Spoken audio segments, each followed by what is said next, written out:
Hey everybody, welcome back to the All Juve cast, and today we're gonna have some Azzurri chat and recap Italy versus Switzerland, and of course look ahead till Monday. Good morning, everybody. Alex right out of the gate, Anthony, Bob always around. Dybala, but later talk. Later talk. Yeah. We might get into a little bit outside of the Azzurri as well here, but I got Lewis, I got Omar with me, guys. How's it going today?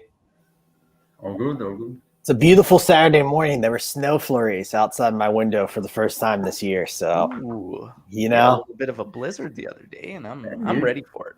I'm ready you ooh, for it. guys are living in a different world. It's like 27 degrees here, still hot. Oh, The air conditioner is I'm cool. it's all good. Good morning to everybody except Jorginho. I hope you're taking 1,000 PKs in a row today, and making sure they're all on target. We'll get to that though, but yeah, let's get into it. Let's recap this game. Italy, Switzerland. It was a big one. We knew it would essentially make things pretty much a guarantee for the Azzurri. It wouldn't solidify the guarantee, but it would make it pretty damn close. And ended up 1-1 draw.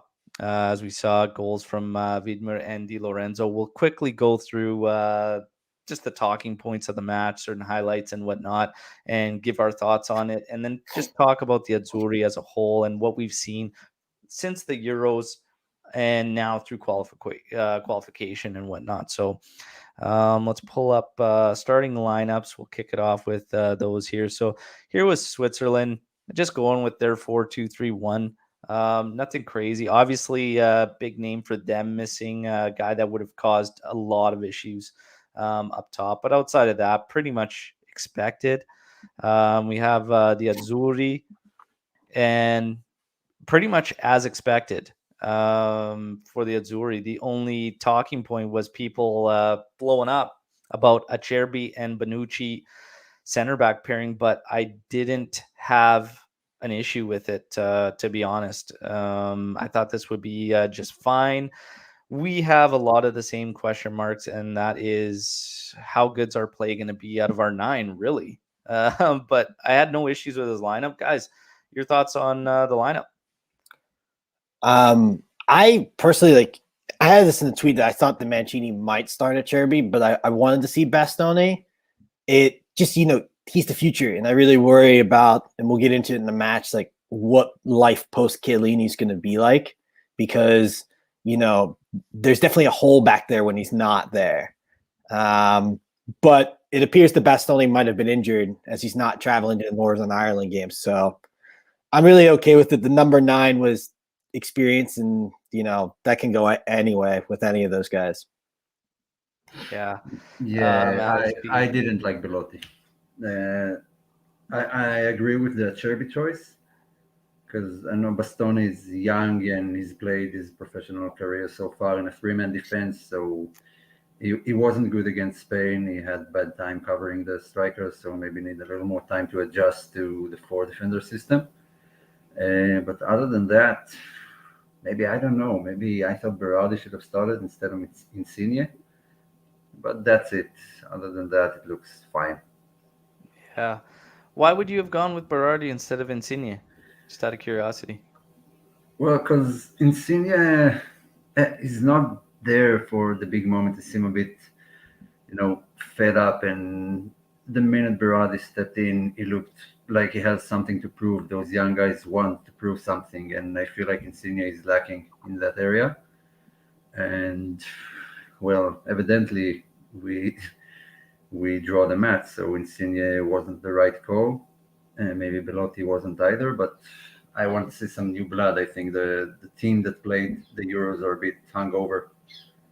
Out of the 5 substitutes, and we'll get to this too, I thought Berardi was the only one that actually impacted the match, to be honest, for the Azzurri, and that's a problem. But we'll get to that too.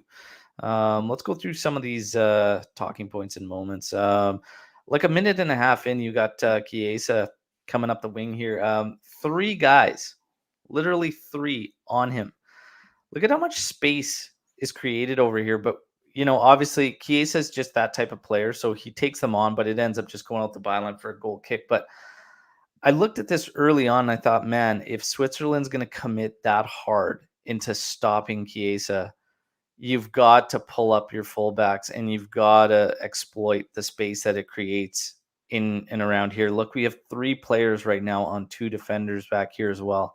You've got to utilize this. He can't just be going head down and doing that. Of course, this was only a minute and 33 in, but I thought let's keep eyes on that and see if we can use that to our advantage, right? Because that's what he does. He draws a ton of attention. Lou and I got into this and talked a lot about it. The loss of Spinazzola, which we will get to, and how much attention he drew and how things kind of changed since Spinazzola went out. But we'll obviously talk about that as we get to it and whatnot. But just something we noticed. Man, it didn't take long. Switzerland, fast break opportunity. We're collapsing here. You've got one defender kind of frozen with the Swiss player here. Comes out back to Wiedmer here. And honestly, hell of a hit, but we were just lost in the transition. But he just smashed this thing. 1-0. Brutal start. And again, we can just hope that the Azzurri wake up and pull it together and get it going. They do kind of get it going, this was a crazy opportunity. But again, just random how it was a blocked shot, really, that falls to Barella here. It was Barella, I believe. Yeah. And man, this is just tough. But Sommer did incredibly well. He's a fantastic keeper.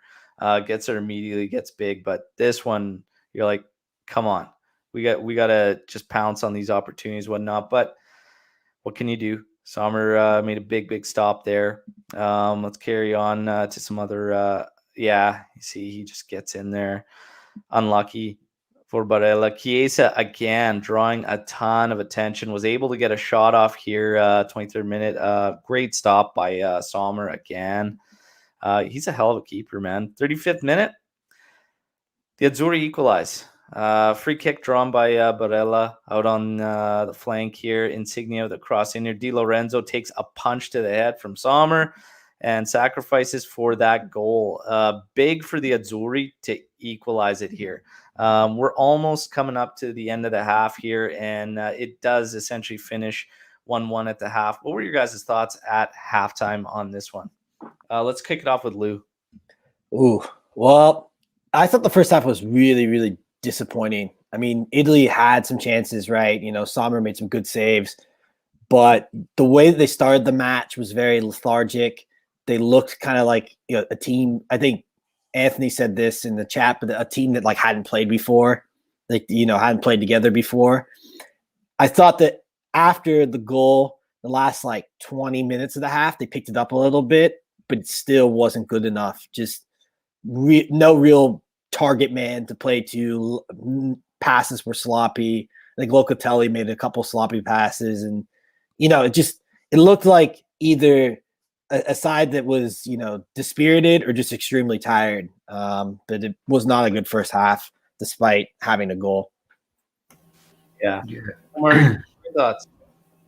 Yeah, some of these players look really tired. It's not the same as the Euros where you train together and the schedule is standard. And I felt like Italy had problems creating chances.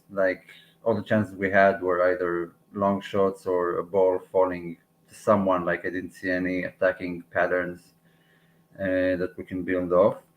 And that's about it. It was a pretty disappointing half.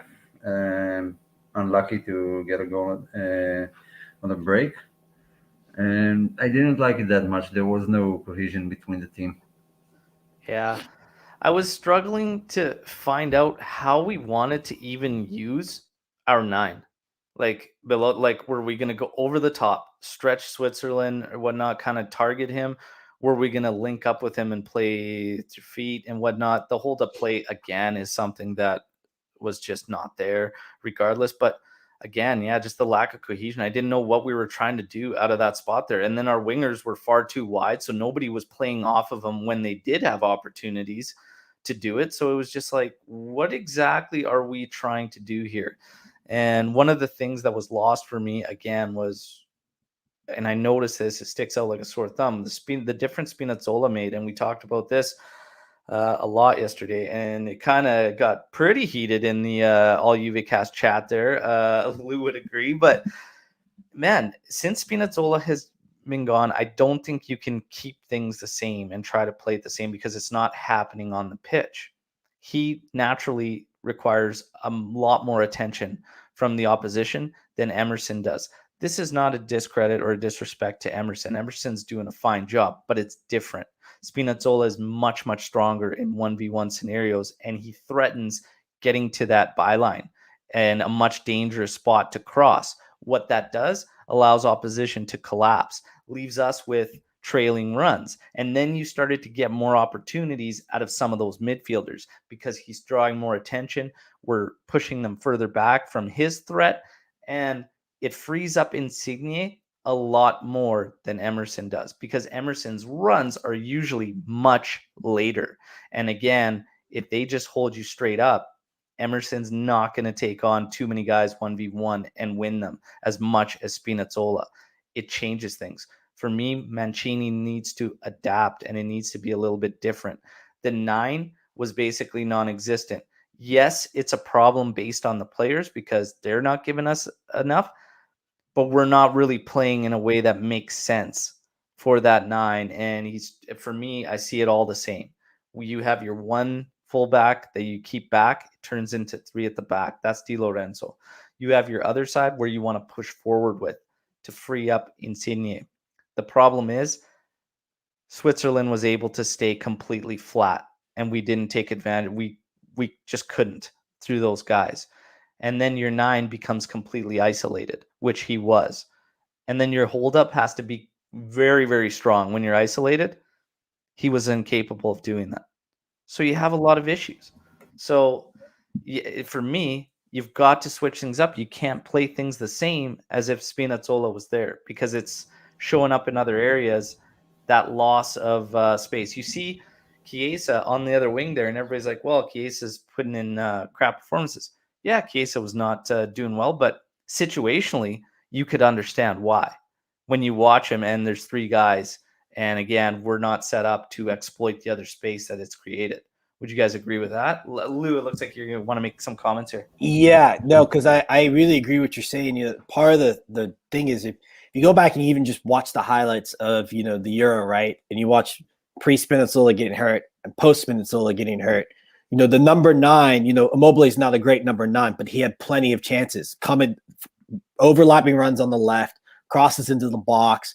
Barella, Berardi, they would all get them from there, right? It also gives you a goal threat. He was very good going at goal. He put a lot of shots on goal that led to goals. And Italy as a whole, it's just an adjustment that needs to be made. If you watch, specifically, Insigne now kind of hugs the touchline more than he did at the Euro. At the Euro, he almost played as, like a number 10 behind the number 9 in the right wing. It's almost like they played, with 2 strikers up front. So what it allows Immobile or Belotti to peel off the center back, or allows Berardi to get in good positions, Chiesa, whoever's out on the right. I think that, Al, you made a really good point about Di Lorenzo. For some reason, since the Euro, he went from being the guy that hugs the back 3 to playing almost how Florenzi did in the first match, which is, box to box. I don't know why that's changed, but that's not really his game. He's a decent defender, not a great defender, but, he was good when he was hugging Bonucci and Chiellini. And now it's now they're asking him to play like Juan Cuadrado down the right. It's kind of nuts. So I think there needs to be adjustments there. And also I think that the midfielders, they're not they don't get into the box as much as they did before. And I don't know why that is. Barella had that chance, but Locatelli was nowhere near. He almost played as deep as Jorginho. It's a very it's almost like they're caught in 2 minds half the game. And I'm not really sure why that is. Yeah. Well, we're not pushing them back deep enough.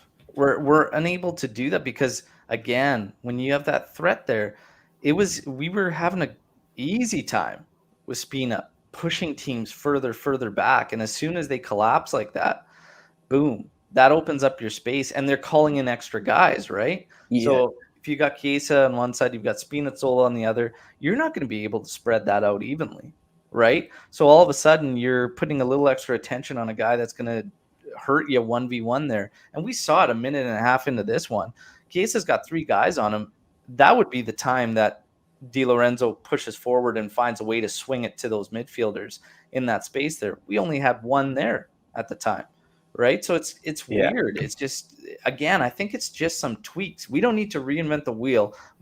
Our players are more than capable. They're good enough, because now all of a sudden, you get an adverse result that creates a little bit of drama going into Monday, and everybody's not good enough all of a sudden. No, this team is literally just needs to adjust for the loss of a key guy in the attack, which was Spina. Spina was a key guy. I think it's different. Insigne to cheat a lot. Omar, go ahead. I think it's not different, but I look at it in a different way. I don't think we're only missing Spinazzola. We're missing almost that entire left side that dominated the Euros. It's Spinazzola, it's Verratti, and it's Chiellini. The only one left is Insigne. And the combination of the 3 of them, like Chiellini covered well for Spinazzola when he got up, and Verratti was always the one who gave the option for a pass back. And Locatelli just looked jaded the entire match. It's a different scenario, but we're missing the entire left side, not only one player. Yeah. Spinazzola did what he did because of the cover he got from Verratti and Chiellini. So that allowed Insigne to drift into the center and, like Lou said, almost play as a number 10. So this is what we need to figure out. Emerson can do well, and he did well when Verratti was closer to him. So it's not only Spinazzola, but maybe it's time for Calabria. He offers more than Emerson. Maybe it's time for him to start playing that position. I don't know, because honestly, Emerson, even when Verratti was next to him, it's different. It plays out differently. And that's why I'm not so certain. Like, it's even with Verratti there, it plays out different. He's a good player. He's fine. He's not hurting us, but it's different. It's much different. Yeah, he's a bench player for his team. Not there. He's a bench player for his team. He doesn't play regularly. Spinazzola played regularly, and Calabria plays regularly. Di Lorenzo plays for Napoli almost all the time. So when you bring on a substitute that doesn't play for his team, it creates issues. He's not in form, no matter how good he is. And I don't think he's better than Spinazzola. Spina is far better, and he offers something different. Yeah. I think that's the thing right there. If you look at them pre-tournament and even in the tournament, when Spina, for the games he was in, it changes drastically the second Spina isn't in there, because of how much stronger he is 1v1. I think Omar made a really good point about Verratti too. You can't really understate. People like pre-Euro were saying, they kind of underestimate how good Verratti is. A lot of world football kind of forgets how good he is when he's healthy, because he's had injury problems. But during the Euro, he had like 95% pass accuracy. Oh yeah, like he was absolutely dominant. And what happens is when you have Verratti and Jorginho, who both are in the 90 percentile in terms of pass accuracy, Italy can control the tempo, right? You can't man mark Jorginho because Verratti's there. And Verratti occupies that space right around the 18 a lot. He does a lot of work there, covers a lot defensively. He wins a lot 50-50 balls. But now what you saw yesterday was that Switzerland would almost man mark Jorginho, kind of like how we did Brozovic last year, and just take him out of the game. And then it's left to, Locatelli, Barella. And then it becomes this weird kind of thing where, well, who's the guy who's being the playmaker in the midfield?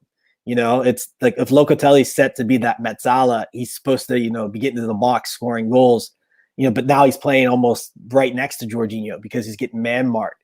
That's a credit to Switzerland, because the Switzerland that was at the Euro and the Switzerland that's now are kind of different. It's a new coach, and he adjusts mid-game. And so if you notice during the game, he's always tinkering his formation. He's changing how they play. He's adapting to the team as the game goes on.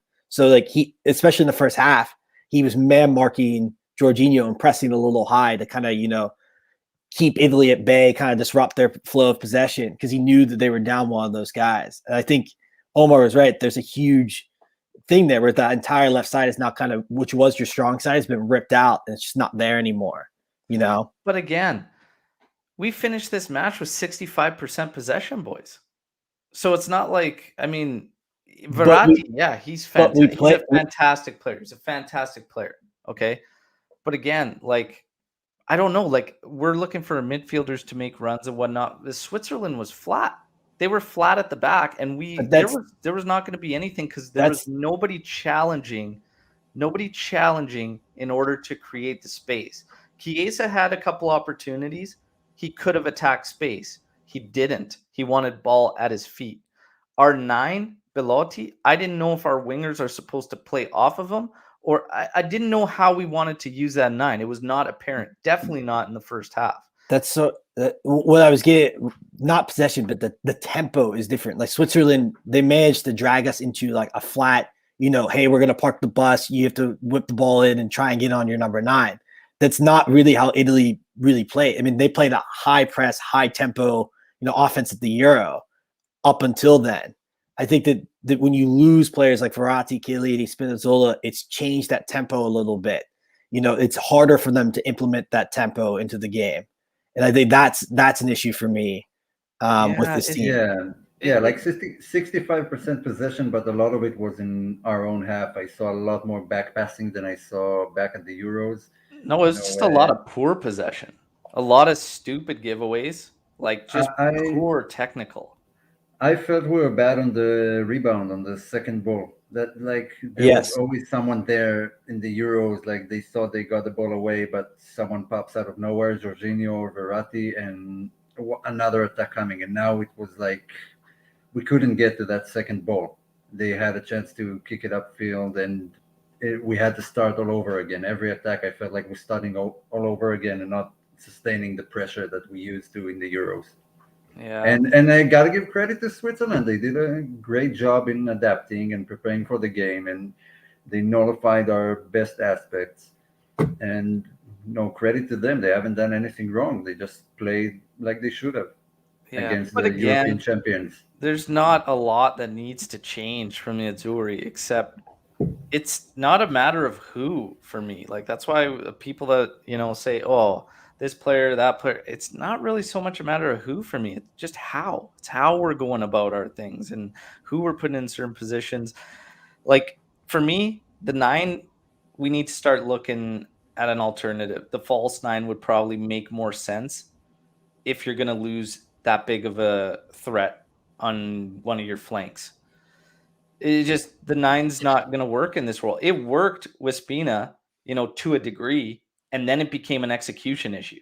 I think we can all agree on that because he was getting opportunities.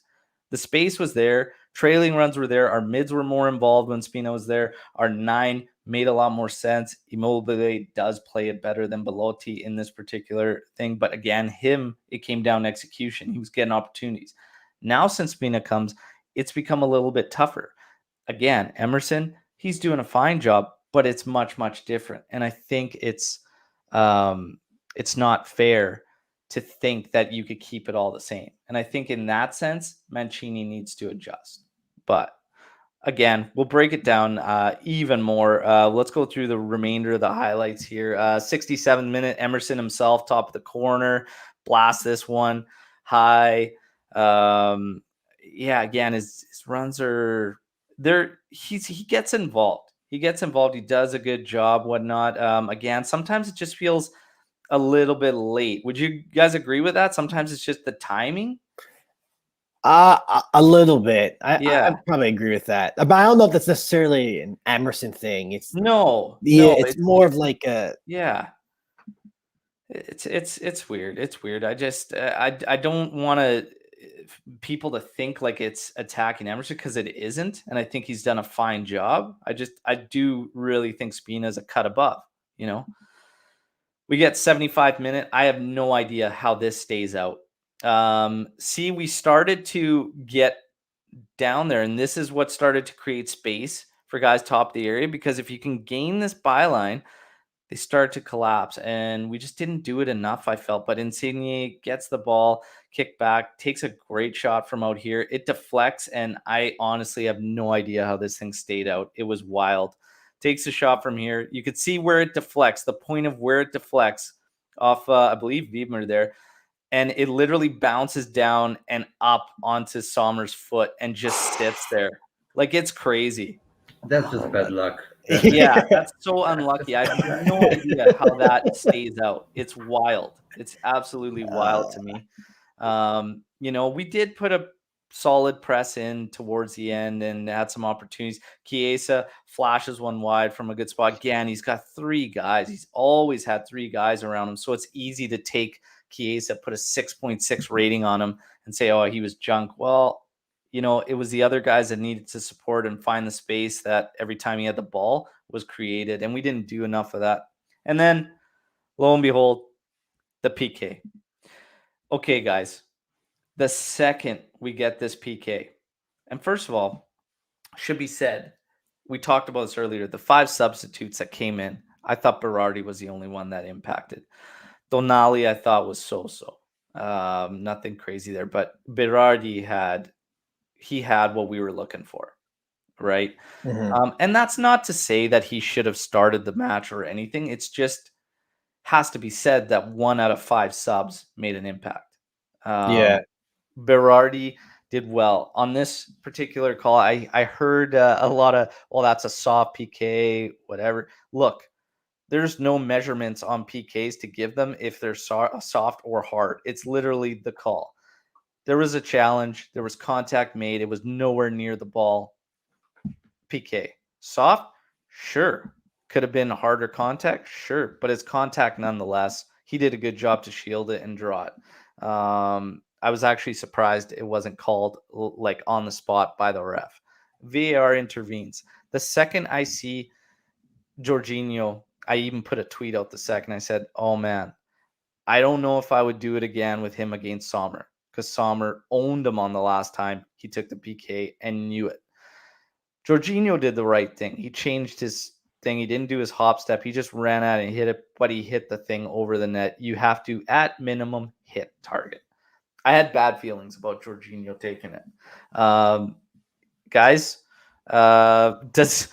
he simply can't be the guy anymore. Now someone else has to step up and take him from now on. Just it's in his head. I mean, I don't know. Don't know what happened. I don't know if it's just Sommer because he's making them.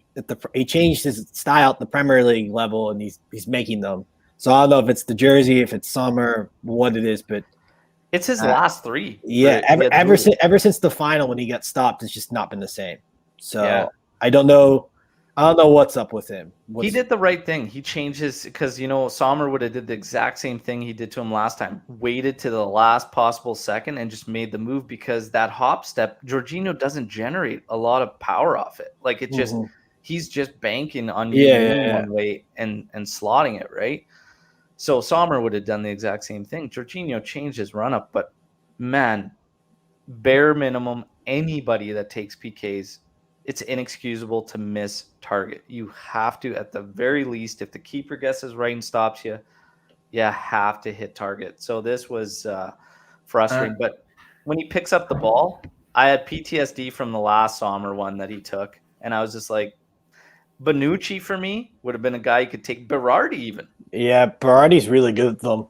Even Berardi. There's good PK takers on the pitch. He doesn't need to do that. I mean, it's good on him to take it, step up and be that guy. But right now, he's moved off of the PK list for top. Like, he's not the guy moving forward. Omar, do you agree? No.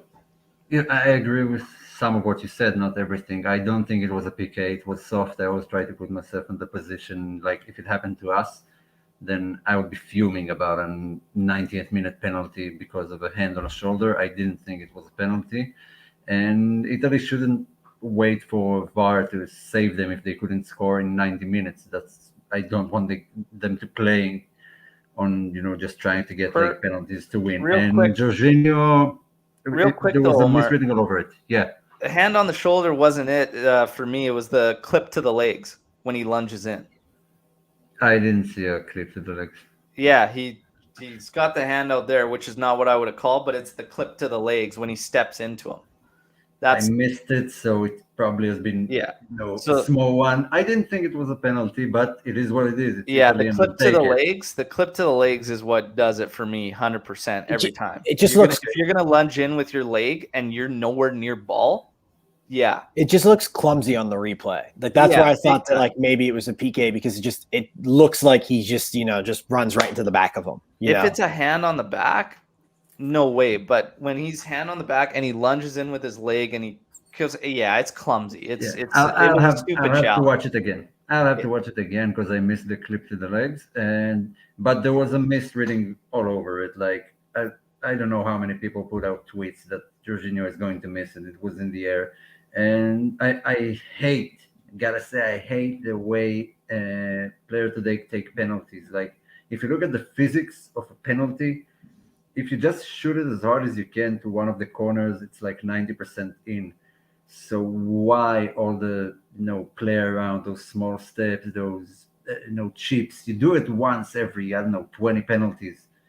But if you blast it into the goal, it probably will go in. Yeah, And I believe everyone can take a penalty. They're professional players. I'm a good penalty taker, and I'm shit that I can't run even one part of the field without throwing my lung away. So I believe everyone can take it. It's a matter of mentality, and obviously Jorginho doesn't have the right mentality right now to take penalties because he missed the last two, and one of them was against the same team and the same goalkeeper. Let Bonucci take it. Berardi, Chiesa, anyone who was on the pitch. yeah, But he's this is off not top why we spot. drew the match. This is not why we drew the match. It is not why we drew the match, Just frustrating. I agree. but you've got to, yeah, it has to be said. At that point, you could allow it. I mean, he was on 2 misses, but one was against Sommer, and that's the biggest reason I probably wouldn't have put him in that scenario. You want him to bounce back?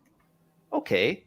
You can have opportunities where you allow Jorginho to try and bounce back, but on a goal that would have been this crucial for qualification for a World Cup, do you take that chance against a keeper that just owned him on the last one? It wasn't a matter of you've got to think that's in Jorginho's head too.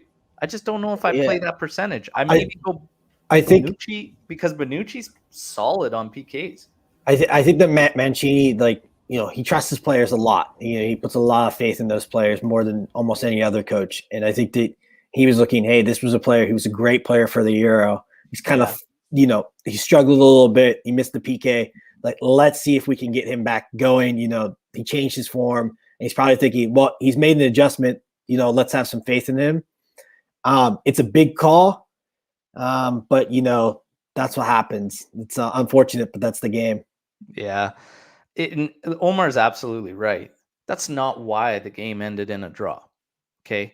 So there are, like we talked about earlier, there's a lot of changes that need to be made. There's some, this team needs to evolve a bit more and understand, like, for me, you can't have certain key guys out and try and play it the exact same.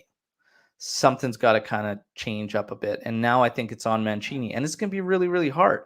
This team was carried for a while, also, I believe, just by the sheer motivation and determination of restoring the identity, restoring the pride in the shirt and whatnot. When that fades and teams start to realize how to play you, because Switzerland played us very, very hard at the Euros as well, it needs to change. There needs to be some more to it. And I think Mancini, you can't just, now we're in the danger zone of being too comfortable and complacent, right? So he does need to change a few things up. We got to start getting into the discussion of the 9 spot, which is the big, big discussion. Do you still go with your normal 9, or do you start to work in a false 9 and start going with some other names? One of the best things about Mancini and what he's done with Italy is the fact that he went with hot hands leading up to Euros. And, he gave guys opportunities. He wasn't scared to and whatnot. What are we got to do here? Do we have to? For me, false 9 is the way to go. Moving forward, at least give it a go, because what we're getting out of the 9s, it's not enough. And honestly, if all of a sudden you're going to say, well, Immobile is going to play on Monday, that doesn't put a whole lot of hope in my eyes, anyways, that things are going to change a lot in terms of what we see offensively. Does it for you guys? I don't know. What are you guys thinking about this?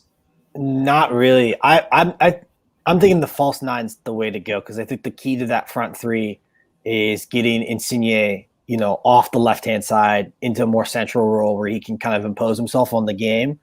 I think that the combination of Chiesa down the left, which he played really well at the Euro, he's a great player. He'll drive at people, and Berardi on the right, who Berardi is a menace. He's not a great player in terms of goals and assists, but he's a menace. He gets in good areas. He'll make good runs. He'll do the work defensively. He'll pick up a lot of what's lacking. But I think that front three can even throw Bernardeschi or whoever on the wing. But that false nine, I think, is the way to go because what's going to happen is now you get Emerson the more, those. And this is, again, not an Emerson thing. This is an Insigne thing. Insigne kind of with Emerson, he hugs the line a little bit more for whatever reason. So if you get him centrally a little bit, I think it'll open up the game. It did a little bit yesterday, and I think that would be a key going forward.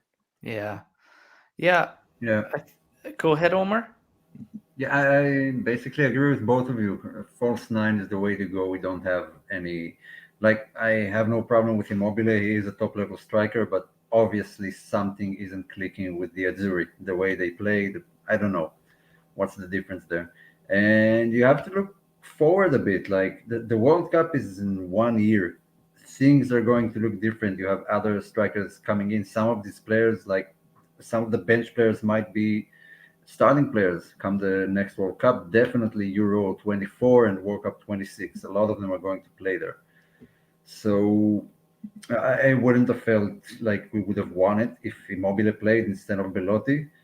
I'd move Insigne to the center and play Berardi and Chiesa on the flanks, maybe even Bernardeschi.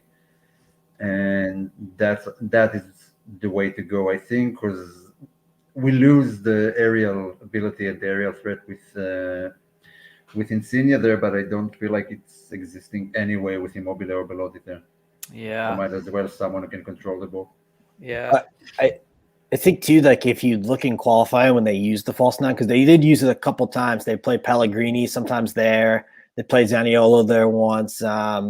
They've used it in the past in qualifying. What you notice is, I think in the game against the Netherlands, we played away from home. The midfielders tend to get into the box a lot more when they switch to it.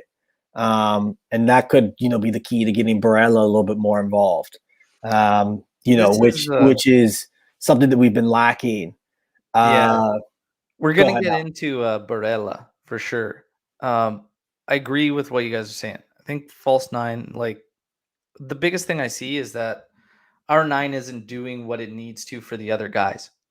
So if you bring in a false nine, someone that plays that way, all of a sudden it should be drawing defenders more to them and then create space for guys to run onto beyond. Chiesa, your midfielders, Barella.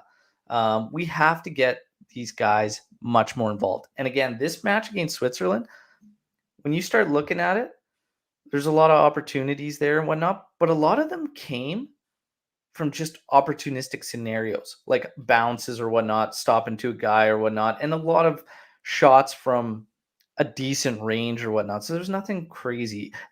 Del Piero put it really the best yesterday when he just gave his recap, because tells about the games, there's not much to say. He said there's a lot of possession by Italy, but cheap possession, nothing coming from it. And he says if you play a game and you have 65% possession, I wouldn't expect your opponents to be even for opportunities as they were with you. And Switzerland arguably had the better of opportunity, because they had a couple other ones on fast breaks. But yeah, it's you don't expect that. He's they weren't on their game. And I can agree with that. Do we see something more, though? Do we think that this Azzurri team hasn't been on their game since the Euros, or that this is just a one-off where they just didn't look good? I see a little more to it. I think there needs to be a change, because one of the things was, I was shocked to see us, not shocked, I expect them to do well, but it's surprising looking back what we got out of the 9 role and that we won the Euros. That's a surprise to me. Everybody else did their part, but now all of a sudden, if teams know what they can do, and Belotti was no threat. Switzerland was not worried about Belotti. He didn't pull anybody with him. Like they were fine to put whoever was in that vicinity just loosely on Belotti. And the guy's tripping over his own feet. I don't know how many times. Like, you've got to change that. Otherwise, right now, we are pretty easy to stop. Mm-hmm. Lou leveled it out as far as Jorginho. You mark him up, put the ball in the other guy's hands, and at the back, if nobody's taking you 1v1, you flatten out and you just force them to go somewhere. Where are we going to go? We're not crossing. We're not a crossing team unless we get all our crosses are low and hard crosses. So I don't really see the difference, the sacrifice there in playing a false nine and putting somebody smaller out there. The biggest thing for us was we gained the byline with authority, and now we're not doing it anymore, and it has to change. I think that, I think that we're found out a little bit. And I think that, and Cliff makes a good point, like Switzerland are a good team, right? The good teams will find you out a little bit. I think in the semifinal, Spain used Dani Olmo to kind of disrupt how we control the tempo, right? He marked Jorginho, and that's a huge, huge thing. It's a problem. It happened yesterday. It's happened a couple games now. Happened in Nations League, where teams have figured out how to disrupt Italy's tempo. So how do you change that, right? You have to tweak yourself tactically. Like when Spain went on the run that they went on, they constantly were changing, who was in the 11. They were adapting based on form. They changed the way they played, like from World Cup 2010 to World Cup to the Euro 2012. They played entirely different, and they played the same style, but entirely different in the way their lineup was up. They played with a false nine. Fabregas almost played as the 9, right? So, France right now are kind of doing the same thing where they're playing in a different style. They're playing with more of a back three than they did at the World Cup when they won.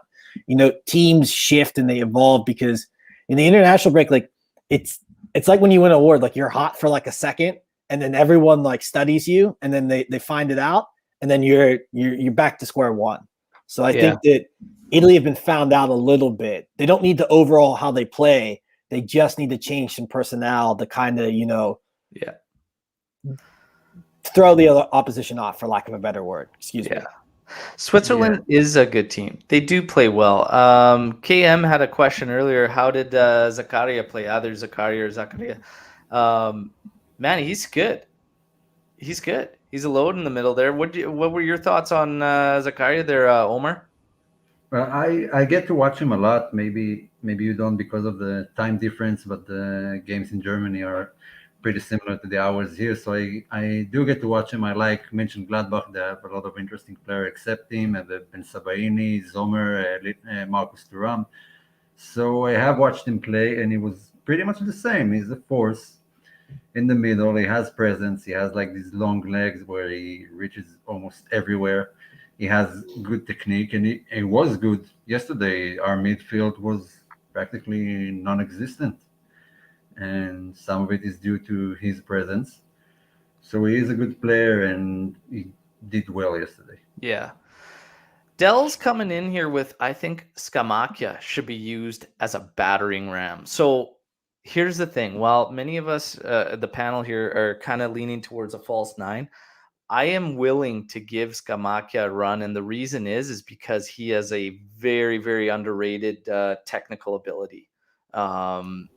And I would be willing to see it. I think it's a fair shot for sure. You guys agree? Yeah. I could totally get behind Scamacca playing, especially in the next match. His form at the club level has been very good too, which is another thing that we're not really talking about. Like, I put this in the Azzurri write-up. It's on the All Juve Cast website. But, Raspadori and Belotti, their form club-wise, not really the best. I mean, Raspadori has been a little unlucky this year, but only 1 goal in 12 matches is, not really where you would have expected him from last year. Belotti kind of, the same. Torino or is kind of a mess. So that's another thing to look at is, and that might be part of the problem is before in qualification, Mancini always played the players that are in form. Tonali started a couple of games when he was in former Brescia in qualification. So I think that's maybe part of the problem is you have, hey, here's the players that I know won me the Euro, and then, hey, here's the players that are in form. It's like, what do we do here? You know? I think the way football is played today, you need the type of strikers you're looking for are big physical guys who have good technique on the ball, like your Lukaku's or Zapata's or Lewandowski's, and Skamaka might fit that role better than anyone we have if we're going to play that way. If we want a striker, then Skamaka is a big physical guy and he has good technique. And yeah, kick the ball up to him. He can hold it. He can brush guys off with his hands and let the other one make their runs. And so he might do well. He might need to, play regularly a bit for his club to give him a chance in the Italy squad. But looking forward, he might be the solution we're looking for. Yeah. Are you guys getting worried about Chiesa? So this is coming from Juventini. It's coming from Azzurri fans.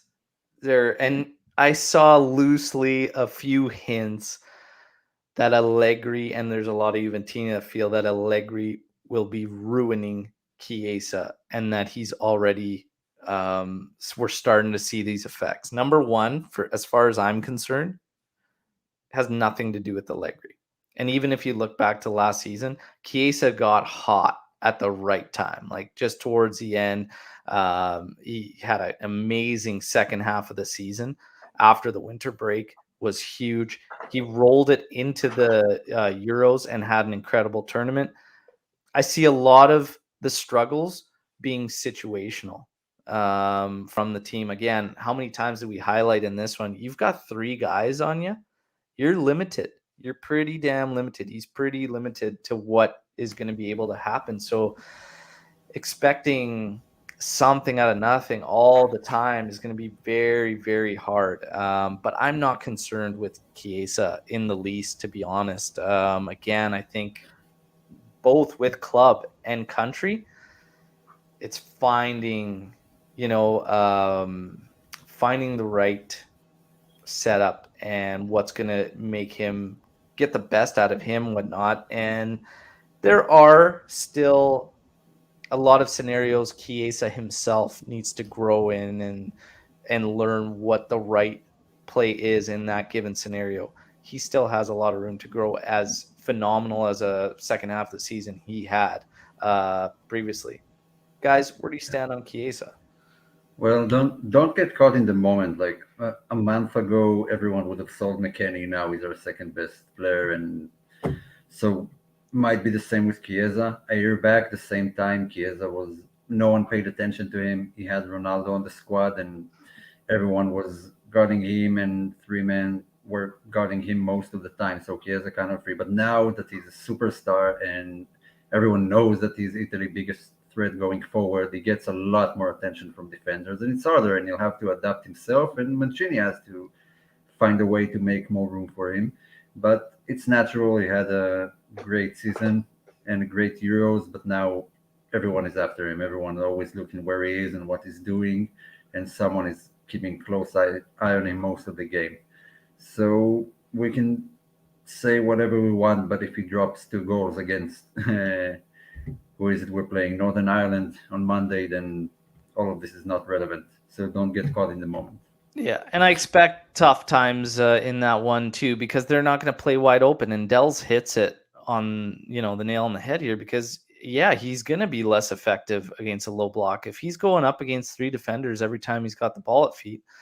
Don't expect these crazy runs and these some of the goals that he was giving us in a wide open match. Yeah, he'll blow the roof off the place, but in the low block, it's the other guys that need to take advantage of the space created when they double up, and in this match, triple up on him. Lou, I can't get behind ties to Allegri on any struggles with Chiesa. I see it all situationally and tactically, like this one in Switzerland. What do you think? No, I think you and Omar covered it, pretty well. I don't think that has to do with what happened yesterday. I mean, again, there are too many times there's 2 or 3 defenders around Chiesa. Italy as a whole have been kind of, figured out a bit. And I don't think that, necessarily Chiesa, you can't expect him to beat 5-6 people and, score a banger. There's a reason why there's only one Lionel Messi. That's, it. It's that's asking for a little too much. I don't think Allegri has done anything differently. I think that's a conversation for Juve only, not for the Azzurri. Yeah. Barella. I got the Inter fans a little riled up making a comment, but I feel it for whatever reasons. And I put that in there because I'm a Barella fan. I think he's a great midfielder. But I do feel, even at the Euros, 1.5 like Barella-esque performances. But I think, honestly, the Azzurri have not seen the Barella Inter has. And I think he's been, just not the same. And I challenge any of them to truthfully tell me that, we see the same Barella for the Azzurri that Inter gets. For me, I don't see it. I haven't been seeing it. And again, if you think it's situational or whatever, let's get into this. Lou, do you think we get a different Barella for the Azzurri? No. See, here's the thing. Barella in qualifying was like arguably our best player. Like scored a lot of goals. If you were to pick one player out of the midfield in qualifying, Barella was the guy, right? At the Euro, I thought that he got a little unlucky. There were a couple opportunities, that great save against Austria. There were a couple chances he had that he got a little unlucky on. The Spain game, I thought he was solid. I think yesterday is a little bit of fact. I don't think he's 100% fit. He's carrying an injury coming in, but I do think there's an element where we've kind of lost something from Barella. Like we've not necessarily a player. Like we've lost the ability to get the best out of him. I'm not really sure why that is at the moment. I don't know if it's, the possession-based football. I don't know if it's the fact that, in the low block, maybe he's just, kind of struggling. I think he's a very unlucky player. If you look at some of the qualifying highlights from the last couple of matches, the guys hit the post. Sommer made a great save yesterday. I just think that he, at his best for the Azzurri leading up to the Euro, he was getting a lot of cleanup, a lot of balls whipped into the box where he was running on the end of them in the 18 area, or he was cleaning up a lot of like those crosses, and we're just not getting those as a team as a whole right now. And I think that's kind of why we're losing him a little bit. But I think that there's intangibles that Barella gives that a lot of our midfielders don't give, and that's kind of why they keep going back to him. There definitely is, but I'm not seeing the cut above some of these other guys that could get opportunities. Like I'm not seeing it anymore. And I feel like Barella gets, because everybody loves the kid, and you should. He's a talented midfielder and whatnot, but technically poor in a lot of scenarios, and not just a match. Like I don't know, man. I expect a lot more. Omar, what's your take on just Barella in general, and are we seeing the same guy from Inter? Oh, it's such a mystery because he's a brilliant player. He's a fantastic football player, and when I see him play for Inter, it's like he lost yesterday balls that he never loses when he plays for Inter. His technique is so crisp, and he's so good in tight spaces, and suddenly he loses just ordinary passes in the middle that when no one's guarding him, like a bit of a heavy touch, and I have no idea why it happens. Maybe it's the injury. He was subbed off in the last Inter game due to injury, so maybe he's not 100% fit. But it was the same case at the Euros. We didn't get the version of Barella that plays for Inter, and I have no idea why. I was trying to look around him, see if it's a Chiesa or Di Lorenzo problem that should support him, and I haven't seen anything different from them. So it's a mystery to me. I have no idea. And maybe he needs to sit the game out and let Pessina play, or some of the guys that are knocking on the door behind him. Yeah, like Barella, like, to put it this way, and again, I don't want to cherry pick just this one match against Switzerland, but like, I mean, if you touch the ball, he's touched the ball 39 times. He had 15 dispossessions. He only had a passing percentage of like 70%. It's just it's tough. There are some shouts for Pessina. Pacino was technically incredible every cameo he made. Does he warrant getting a shot at potentially trying to at least take that role? You guys think? Yep. Yep. So Why Omar not? says yes, and Lou seems a little on the fence here. No, because I think that the way that midfield three is set up, like they could do the best of everything, right? They're good on the ball, they can get in the box, they can score goals, they can defend really well. I think that last part, the reason you haven't seen like a Pellegrini or Pacina step in there is you missed something on the defensive end. I think that, yes, you're right. Like the performance was bad yesterday. I can't really defend that, right? Like Yeah. he didn't look good yesterday. I do think he's carrying a little bit of a knock. I think that's why we didn't see Pacina either yesterday. I don't think he's 100%. I just think that, you know, I think it all comes down to like Italy aren't getting, they're not playing a way that suits him the best, right? You know, I think that before when they were getting a lot out of Barella, like he's, even for Inter, he's very good at cleaning up around the 18 area. He gets a lot of like trailing runs, a lot of the balls that kind of leak out of the box. Italy aren't whipping any balls into the box. I mean, they haven't been really for the entire time since the Euro. They don't get many opportunities. And it's kind of just a loss for a player like that.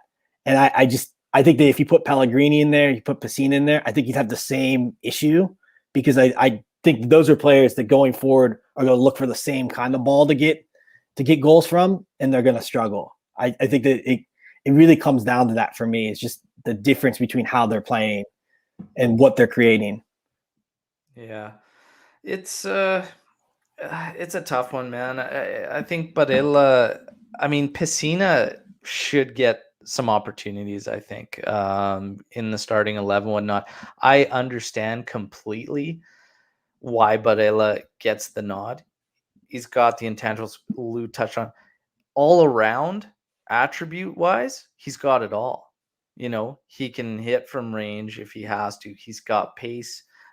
He's usually technically very, very strong. And he's got grinta, and he will mix it up and get dirty and whatnot. He's got it all, really. He's a fantastic midfielder. But for whatever reason, and I felt this way even through the Euros, and I was like, I was always asking, I found myself always asking, is it just me, or Barella like bringing things a notch down in the midfield? It's weird, but everybody sees things differently. Everyone's got their own beliefs and whatnot. Dell's talking about Cristante, but again, if you're going to put Cristante and Barella next to one another, Barella has so much that Cristante doesn't give you. Cristante is a physical guy. Like he will mix it up in the area and whatnot, and we've seen him create havoc on set pieces. You know what I mean? And it's a different kind of involvement, but he's much more defensively based midfielder. Yeah. We weren't having this conversation if we didn't all thought Barella is a fantastic player. Yes. Because if he wasn't a player, then you'd immediately said drop and play someone else. But you want what he has to offer, and right Exactly. now looks like Mancini doesn't know how to get it out of him. Yeah, I don't know. I think that your concerns are very valid, because there is like, you know, sometimes I watch Barella, I'm like, I feel like we're not getting the best out of him. We could be getting more out of him, right? You know, like if you watch, like take the Belgium game, for example, like our midfield just overran, you know, Belgium. And that's, you know, the best I've probably ever seen our midfield play, right? But, you know, and then you go to a game like Bulgaria and you're kind of like, oh, they're not on the same page. Like what's different here? Like they look different. I just think that the beauty of that midfield is they can all kind of play the same position a little bit. Like Barella could take Jorginho's nod. He could play where Verratti's playing. They can all kind of like move around a little, and they're very flexible. They're very dynamic. I think that Pellegrini, you're going to lose something on the back end a little bit. I see it a little bit differently. Like, I do understand, like, yeah, you could rotationally, like, they can kind of all do a lot of the same things, but I find our best midfield is Verratti, Jorginho, Barella, as far as how they all complement one another, and you get a bit of everything in that midfield. There's the nod here for Pellegrini, if he's fit, should start over Barella. So for me, I would see Pellegrini probably starting where Verratti is not, personally, and still having Barella out there for everything Barella brings. I don't see Pellegrini as the Barella changeup, but he could, in theory, be another one of those three that rotate in there. Well, could we maybe see Pellegrini as the false nine potentially? Like Ooh. throw another midfielder in there, you know, kind of work on controlling the tempo a little bit, especially if teams are going to man mark someone like Jorginho. That's And an interesting shout, especially with Lorenzo Pellegrini, because he is that, like, he's that prototypical new modern hybrid player. Like, he that scores can a lot go of goals from at the mid club to level. winger to I can see it. It's interesting. I don't know if I would do it in a match, like, should the opportunity present itself in a match where we have to go at Northern Ireland. Number one, they cannot be lethargic like they were at the start against Switzerland. Mhm. Italy's got to come out guns blazing. So North Ireland, I was right. Anthony was challenging me on this. Northern Ireland has not allowed a goal at home in qualification. So he told me I was wrong. No, Anthony, get used to it. You're wrong. Northern Ireland has not allowed. We love you, Tony. At home Yeah. in qualification. This is going to Yeah. be intense. We know Yeah, but we've this got 2 is- goals up on Switzerland. So we in the standings have 2 goals up on them.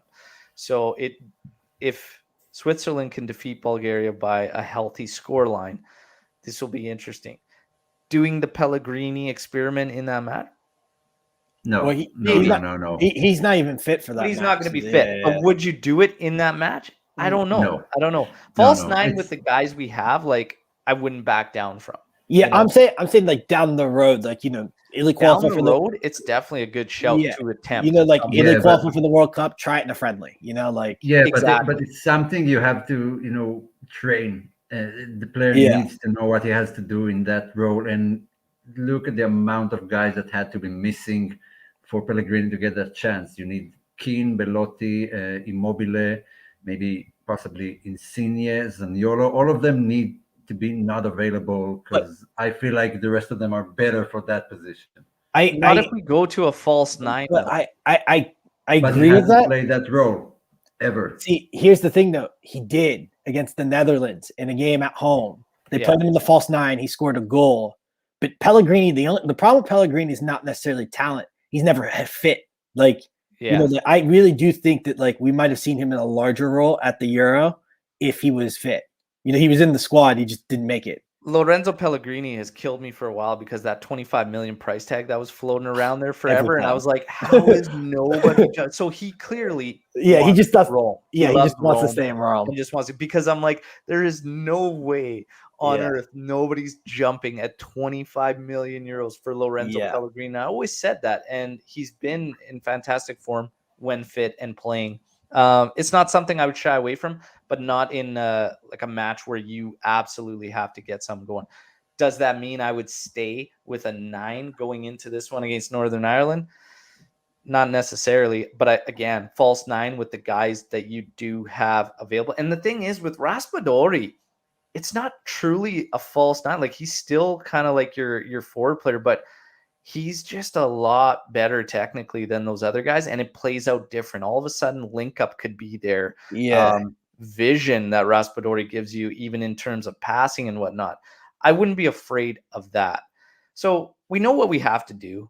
Del Piero also said it best on his little recap, and he goes, Italy loves drama. It's never easy. He goes, never easy. He goes, it's the way it always unfolds for the Azzurri. We know what we have to do on Monday. How confident are you guys that we qualify if you had to put a percentage on it? Del Piero didn't give a percentage, but he said anything over 51% is great. After Gabriel Marcotti there gave his 60% qualification. I want to know your guys' percentage on Italy qualifying. I'm at 60%. You're at 60? Yeah, and listen, you know, it's not that I'm afraid of Northern Ireland. I have PTSD from the last World Cup. It's until we qualify, it's gonna sit in my head forever. So that 40% is all PTSD. So lose at 60%, Omar. Yeah, I gonna have to say 100% because I can't deal with the thought of not qualifying to two World Cup. I can't deal with it. We are going through. I won't say we're going to beat Northern Ireland easily, but we are going to win, I feel. And yeah, Del Piero is right. Italy loves drama, and we will have the drama, but we will win. I want to see like a 2-0 up at halftime just to, Yeah. take the pressure off because if this game gets dragged to the 80th minute looking for a goal, then I'm going to be hiding behind my couch just praying for something to happen. I have to work on Monday. When Jorginho missed that penalty, I almost dropped an F-bomb in the middle of work. It was close. We were close. I'm thinking about just telling work not to expect me Monday. Yeah. And possibly Tuesday, depending on what happens. Well, see Either way, really.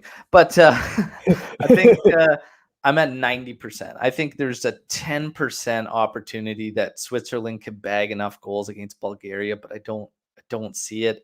It's crazy though, because anything can happen.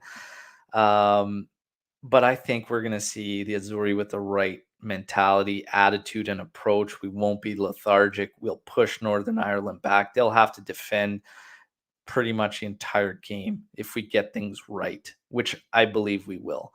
The nice thing is, it is in our hands. We control our fate here. We need to win that game. We need to do it somewhat comfortably and bag a couple to really put the screws to Switzerland. And I think Italy's going to get it done. I'd be surprised if this team didn't come out, a Mancini-led team, with what he's done as far as the mentality goes with this team, what we just saw run through the Euros, the qualifications, everything. I'd be shocked if we didn't get the job done. So I'm at 90% here. Omar's at 100. Anthony was at 100. He was so calm. He said, guys, do not worry about this. He puts it 4-0. Italy beating Switzerland. I said, Anthony, I love you. You're a friggin' nut job when it comes to these predictions, how confident he is or whatever, but I love him nonetheless. I said, Anthony, I want that to come true so much that if you nail that score line and it's 4-0, I've got a bunch of kits next to me. He's going to pick someone amongst our all UVCast community, and we're going to give a free kit away, and we're going to give away a jersey. So it's either your choice of Delict, last year's home with Champions League badging, or a 96-97 Del Piero home kit. So hopefully our boy gets his predictions right. Just so the listeners know, we don't get those shirts. It's only you guys. So root for Anthony because you might win a kit that we won't get here. Yeah. We have to buy them. Al. And if his prediction doesn't hit, troll him on Twitter like the rest of us do. You should be trolling him on Twitter anyways. It's a good time. But no, guys, It's been fun recapping and talking Azzurri. It's a nice switch up. Always a nice change up from the Juve discussions. We know we got work to do. We are so used to drama. I swear to God, every sports team I follow just puts me through the ringer. I might have to just make some different decisions. Some of these teams I follow, they just kill me, but I love it, and I wouldn't change it for the world. Look, like every real relationship, it's okay. Yeah, it's fine. It's fine. This is fine. We're used to this. But again, not qualifying, I don't want to talk about that. I don't see it happening, and I don't think I'm ready for it. But I don't think we're going to deal with that. Italy will be qualifying. And again, root for a 4-0 scoreline because you might win yourself a kit. Thanks again to everybody who joined us. And thank you again, as always, Lou and Omar. Let's get the job done on Monday. And then hopefully let's recap a victory and a qualification and then look ahead with the Azzurri. Till next time, Forza Azzurri, and always Forza Juve. Ciao.